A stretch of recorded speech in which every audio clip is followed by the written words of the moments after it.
అందరికీ నమస్కారం. ముందుగా ఈ వీడియోకి ఒక లైక్ కొట్టి మన ఛానల్ని సబ్స్క్రైబ్ చేసుకోండి. మన జ్యోతిష్య శాస్త్రాలలో గ్రహాలకు ఎక్కువ ప్రాధాన్యత ఇస్తారు.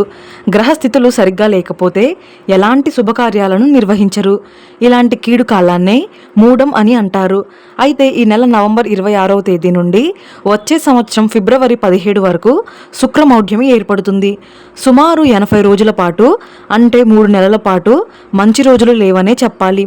ఈ మూఢం సమయంలో ఎలాంటి శుభకార్యాలు నిర్వహించకూడదు. చిన్న శుభకార్యమైనా చేయకూడదు. కాబట్టి ఫిబ్రవరి 17 వరకు ఈ 3 నెలల్లో పొరపాటున కూడా కొన్ని తప్పులు చేయకూడదు. అసలు శుక్రమూఢమి ఎందుకు వస్తుంది? ఈ మూఢమి సమయంలో ఎలాంటి శుభకార్యాలు చేయకూడదు? ఈ 3 నెలలు ఎలాంటి నియమాలు పాటించాలి? అలాగే ధనుర్మాసం ఎప్పటి నుండి ప్రారంభమవుతుంది? ధనుర్మాసంలో పాటించాల్సిన నియమాలు ఏమిటి? ఇలాంటి విషయాలన్నీ ఈ వీడియోలో తెలుసుకుందాం. ముందుగా ఈ వీడియోకి ఒక లైక్ కొట్టి ప్రతి ఒక్కరూ జై శ్రీరామ్ అని కామెంట్ చేయండి.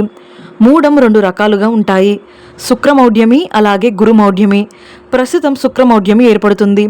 ఈ మూఢం సమయంలో చాలా జాగ్రత్తగా ఉండాలి.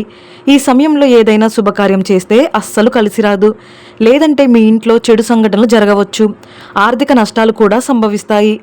కాబట్టి ప్రతి ఒక్కరూ తప్పనిసరిగా ఈ మూఢమి తేదీలను బాగా గుర్తుపెట్టుకోండి. ఈ శుక్రమౌఢ్యమి సమయంలో చేయకూడని తప్పులు ఏమిటో ఇప్పుడు తెలుసుకుందాం.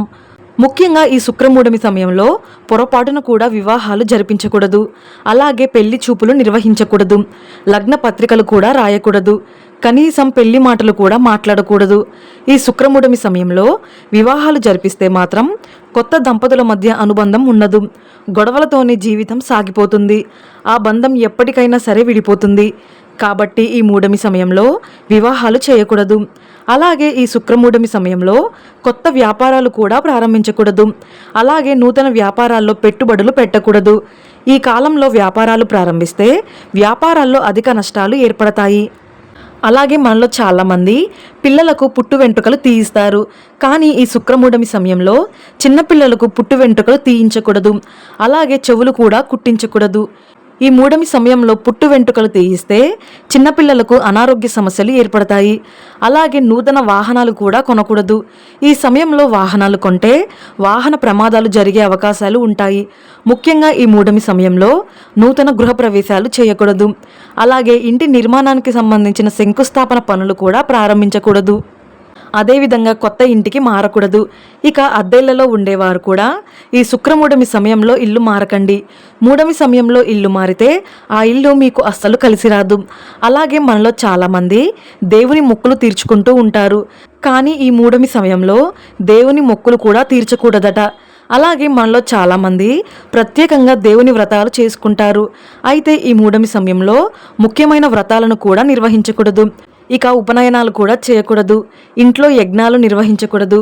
అలాగే దేవుని విగ్రహ ప్రతిష్టాపనలు కూడా చేయకూడదు. ఇక మనలో చాలామంది పెద్ద ఎత్తున పుట్టినరోజులు జరుపుకుంటారు. కానీ ఈ శుక్రమౌఢ్యమి సమయంలో భారీ ఎత్తున పుట్టినరోజులు జరుపుకోకూడదు. అదేవిధంగా ఈ శుక్రమూఢమి సమయంలో బావులు తవ్వడం, చెరువులు తవ్వడం చేయకూడదు. ఇక బంగారాన్ని లక్ష్మీదేవిగా భావిస్తారు. కాబట్టి ఈ మూఢమి సమయంలో ఇంట్లో ఉన్న బంగారాన్ని తాకట్టు పెట్టకూడదు. ఈ సమయంలో బంగారాన్ని తాకట్టు పెడితే మీ ఇంట్లో ఉన్న లక్ష్మీదేవి బయటకు వెళ్ళిపోతుందట. మరి ఈ శుక్రమూఢమి సమయంలో ఎలాంటి పనులు చేయాలంటే చిన్నపిల్లలకు అన్నప్రాసన వేడుకలు చేయవచ్చు. అలాగే సీమంతం వేడుకలు కూడా నిర్వహించుకోవచ్చు. అలాగే తీర్థయాత్రలకు వెళ్ళవచ్చు. దూర ప్రయాణాలు కూడా చేయవచ్చు. నిత్యం నిర్వహించే పూజా కార్యక్రమాలు, పండుగలను యథావిధిగా నిర్వహించుకోవచ్చు. మీ పాత ఇంటికి ఏమైనా మరమ్మతులు ఉంటే అవి చేయించుకోవచ్చు. అలాగే భూములు కొనడం లేదా భూములు అమ్మడం వంటివి చేయవచ్చు. నూతన ఉద్యోగాల్లో కూడా చేరవచ్చు. విదేశాలకు వెళ్ళవచ్చు.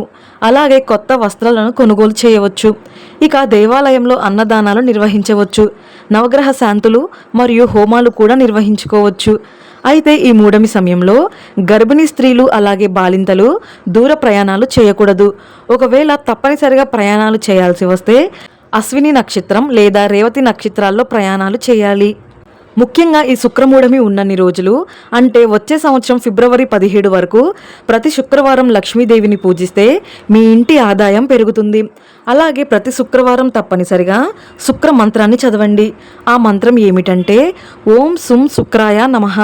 ఈ శుక్ర మంత్రాన్ని చదివితే గ్రహాల ప్రభావం మనపైన పడకుండా ఉంటుంది. అయితే ప్రస్తుతం మార్గశిర మాసం నడుస్తుంది. నవంబర్ 21 నుండి డిసెంబర్ 20 వరకు మార్గశిర మాసం ఉంటుంది. ఈ మార్గశిర మాసంలో ప్రతి గురువారాన్ని లక్ష్మీ వారంగా భావిస్తారు. ఈ మార్గశిర మాసంలో ప్రతి గురువారం ఇంట్లో దీపారాధన చేసి లక్ష్మీదేవిని పూజిస్తే లక్ష్మీదేవి ఎంతో సంతోషించి మీ ఇంటిపై కనక వర్షాన్ని కురిపిస్తుంది. ఈ నెలలో వచ్చే ప్రతి లక్ష్మీ గురువారం నాడు స్త్రీలు తెల్లవారుజామునే నిద్రలేచి ఇంటి గడపలకు పసుపు రాసి లక్ష్మీదేవిని గులాబీ పూలతో నిండుగా అలంకరించి ఆవు నెయ్యితో దీపారాధన చేయండి. అలాగే ఈ నెలలో చేసే తులసి పూజలకు కూడా రెట్టింపు పుణ్య ఫలితం లభిస్తుంది. ఈ మార్గశిర మాసంలో ఎవరైతే లక్ష్మీదేవిని మరియు తులసి కోటను పూజిస్తారో అలాంటి వారికి అఖండ రాజయోగం సిద్ధించి అతి త్వరలోనే ధనవంతులయ్యే అవకాశం ఉంటుంది. ముఖ్యంగా ఈ మార్గశిర మాసం నెల రోజులు తప్పనిసరిగా శంఖాన్ని పూజించాలి. అలాగే శంఖంలో గంగాజలాన్ని పోసి మీ ఇంటి నలుమూలలా చల్లుకోండి. ఇలా చేయడం ద్వారా మీ ఇంటికున్న అష్టదరిద్రాలన్నీ తొలగిపోయి మీ ఇంటికి అష్టైశ్వర్యాలు కలిసొస్తాయి.